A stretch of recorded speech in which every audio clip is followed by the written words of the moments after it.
Not so long ago, I ended up watching a podcast, which is something that's not really surprising because I swear we have reached a point where literally every single content creator needs to have a podcast. During that podcast, someone ended up asking the question, and the question was, which community spends the most amount of money? Which community just goes absolutely crazy and just needs to buy everything? And the answer that they ended up going on ended up being the anime community, which, that's something that makes a lot of sense and something that I feel like a lot of people would agree with. Because I think it's pretty well known now that anime fans just have a lot of money. I have absolutely no clue where they get this money from, and I don't know how they have so much money, but most of the time they just go absolutely crazy. And especially if they're like a hardcore fan, and especially if you go to like another subsection of the anime community. One example that I'm going to use is easily the Genshin Impact community. They go absolutely insane. I mean, in game themselves, they're spending absolutely thousands of dollars so they can perfectly get a character that they want. Because as someone who will regularly go and like check on the Genshin Impact community, because most of the time it's just absolutely insane. You will see some of the most craziest people in that community going on the most absolutely unhinged rants for literally hours, talking about like why their favorite character is absolutely amazing. But usually how it would go is that they'll release a brand new character, and you have tons of people going like, I absolutely need these characters. She's so hot, I need to go pull her. And they will go on their banner and literally spend thousands of dollars. There are so much posts and so much stories that I've read like on Reddit or like on Twitter, where people are talking about how they spend like $1,000, $3,000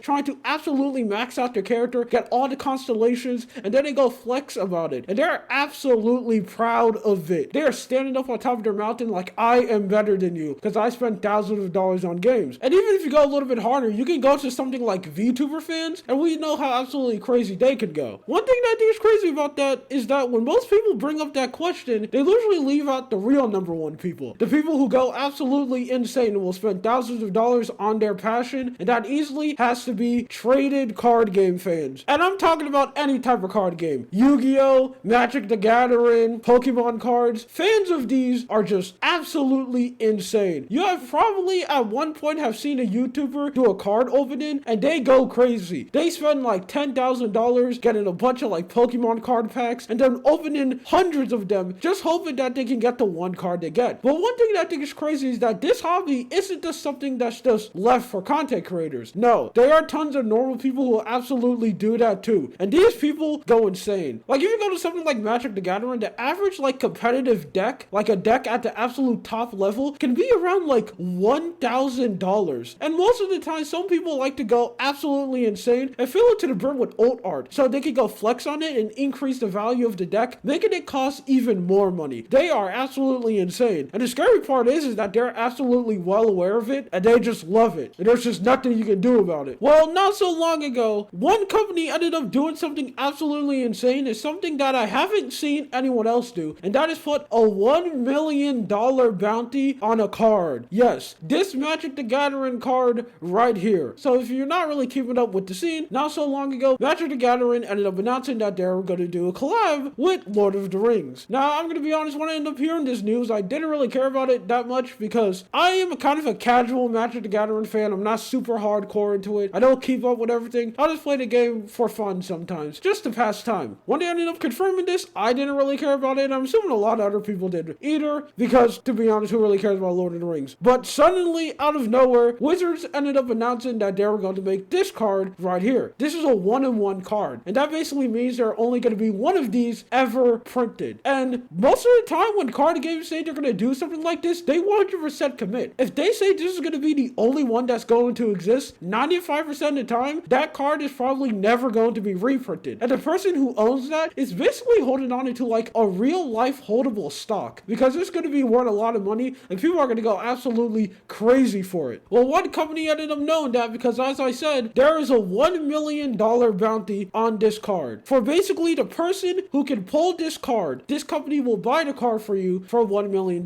Now, this is something that actually started a lot of controversy when this ended up bringing up, because one thing, and the obvious thing that a lot of people bring up, was saying that this is basically telling people to buy as much boxes as possible just for the chance where you can go and get this card and basically go and pull it so you can go sell it to the company, which isn't really that surprising, and I'm pretty sure that's really the whole point of this. This is probably 100% planned. They know for a fact that if they make a one-on-one card and they put an extremely crazy bounty on it, especially something like $1 million, that's a lot of money. There's going to be some people who will go absolutely insane. The whales who will come out and spend this crazy amount of money just hoping for the chance that they'll go get the card. One thing that a lot of people bring up is how is this company basically going to confirm that someone actually got the card? Because one thing that's probably going to happen a lot is that there is going to be a lot of people who are trying to fake it and basically are going to make proxies. Now, if you don't know what proxies are, they're basically making fake versions of cards. And some proxies are getting really good. Some of them, it's really hard to tell the difference if this is a proxy compared to a real card. So there's obviously going to be tons of people who are just going to make like fake versions of the cards and turn in and go like, hey, look, I have an absolutely fake version of the card. Whoa, look at me. And they're going to go turn in. And what if someone is just 100% good at it? That it literally just actually works. And they ended up giving that guy $1 million. And then there's one person who actually pulls the card. He's like extremely excited. And he turns it in and they're like, whoa, we already have the card. So I'm very interested how they're going to do that. And this also caused a lot of people to bring up absolutely crazy conspiracy theories. There are tons of people in the Magic the Gathering community. I would even say that community. Just anyone in the card game community in general putting on like the biggest tinfoil hats of basically all time. And what I mean people are coming up with conspiracy theories, I mean there are some people who's getting absolutely goofy out there. I mean if you go on Twitter or like on Reddit or you just go anywhere where people are going and talking about this card, there will be a large group of people in the community who are just coming up with these absolutely crazy theories and saying this is what's really going on. And also there's another section of the community who's just really suspicious and just thinks something is up and just trying to wonder what's really going on. And I think this whole event ended up causing way more controversy than I'm pretty sure anyone expected, because there's just a lot of people talking about this and it is just an extremely crazy situation. I have really never seen anything like this. This is like the first time something like this has happened. Now one big theory that's going around is that there's a lot of people who just think the card is fake and just the card isn't real, which is something that just makes absolutely no sense to me. This isn't the first card game that does something like this. Basically every mainstream card game has done this before, made one card where only one of it is ever going to be printed and you basically got to go earn it or basically get lucky to find it. And there's also a lot of other people saying that you're just doing this trying to make more money, which is literally obvious the reason why. They're giving you an extremely short time to find this card because again, only one of these exists and there's probably going to be so much packs that are going to be sell. Even though there's a lot of people who don't care about it, there's going to be tons of people who are going to be interested in buying boxes all because they heard that this exists. They're going to go and try to buy as much boxes as possible just for the chance of them to basically get this card. No matter how much of a tiny percentage they have, they're basically going to go and take the risk and see if they can actually go and get it. And even if it is found extremely quickly, there's probably just going to be so much people buying just absolutely insane amount of this cards. It's probably going to be 100% fine if someone does find it quickly and the company does give them $1 million.